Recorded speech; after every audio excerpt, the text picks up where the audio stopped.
is that in places like Ethiopia and other places, actually it's even worse because people are trying to give food. You know, governments are flying in food and it's being dropped off at the port and dropped off at the airports, but there are wicked men who have machine guns in many cases and are refusing for the money or for the food to go to the people who need it. And in fact, they want to keep the food for themselves even though they don't need it. They want to sell it. They want to keep it to make their position better. And they're keeping it away from the thousands and sometimes millions in need. And it is great wickedness, and it's not God causing that. God is not causing that. Now, later we'll get into the question of, well, why does He allow that to happen? Okay, but first let's focus on the fact of that is an evil and suffering that is really caused by man's sinfulness to man. It's not God causing this starvation. So, of course, murder, rape, genocide, the Holocaust, Hitler killing off, Stalin killing off millions, Pol Pot, you know, the horrible dictators around the world who have killed off millions of people. Okay?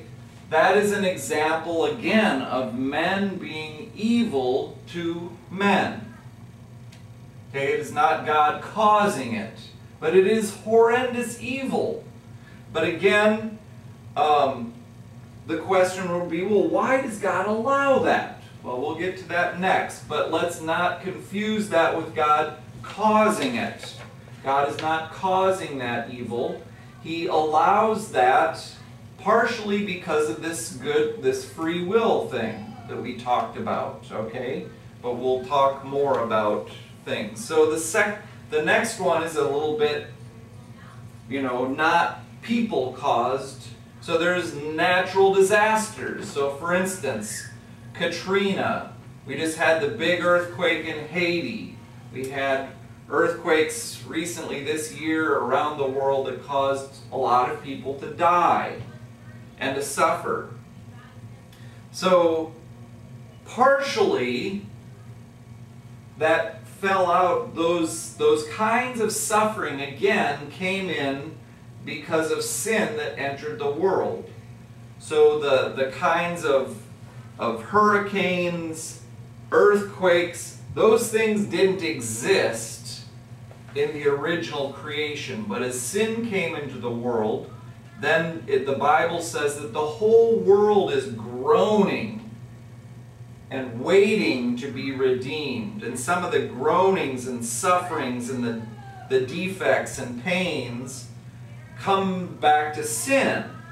But then secondarily, if you look at a lot of the suffering that happens in natural disasters, there's both good news and bad news. Good news is that people do sometimes work hard to help other people in those situations.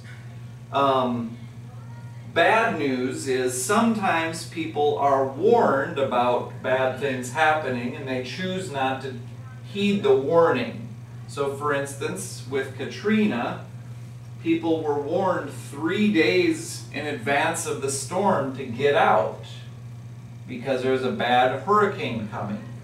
But they chose, well, you know, we've been through hurricanes before. We're going to stick it out. We don't think it's going to be that bad. And so they didn't heed the warning. So first of all, that happens. Not in all cases. Like in Haiti, you know, with earthquakes, there's not a big, long warning time.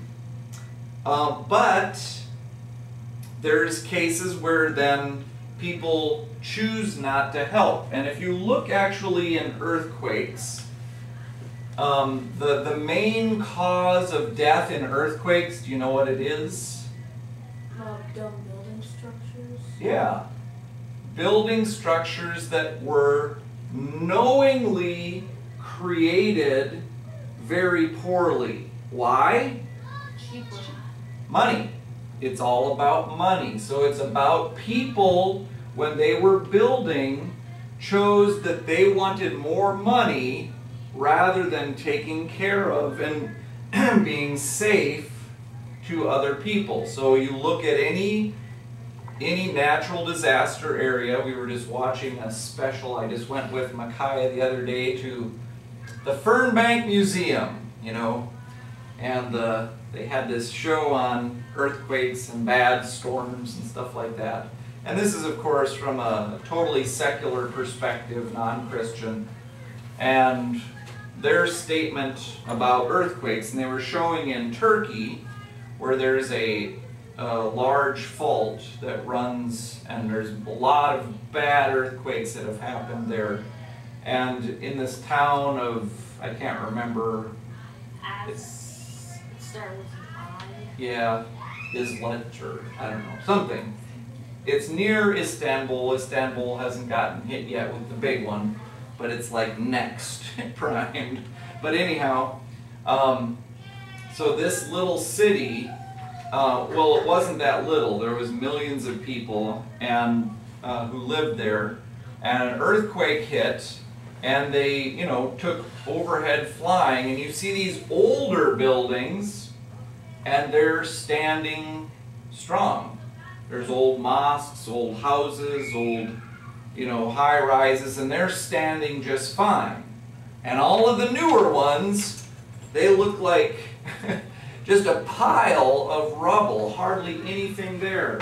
And they said this was a result of shoddy workmanship, intentionally making it poorly, bad quality, because of financial reasons. And we all, you know, that's a problem of the human condition, greed, right? Cutting corners. So there's an example where greed and selfishness actually are causing the majority of the suffering. Now the good news is that when these things happen, natural disasters, starvation, they also open up an opportunity for God's people to show the love of God. So for instance, there's organizations like Samaritan's Purse, Operation Mobilization. There's both Christian and there's non-Christian relief efforts. But I know particularly in the area of both Katrina and Haiti, some of the major aid that has gone in has been from Christian agencies who believe that part of their mission in showing God's love is helping other people. So I know many people who went down, took time off of work to help to rebuild houses in Katrina. Same going to Haiti. So there is an opportunity actually where instead of the suffering, there can be hope. There can be help. There can be love shown in the middle of pain.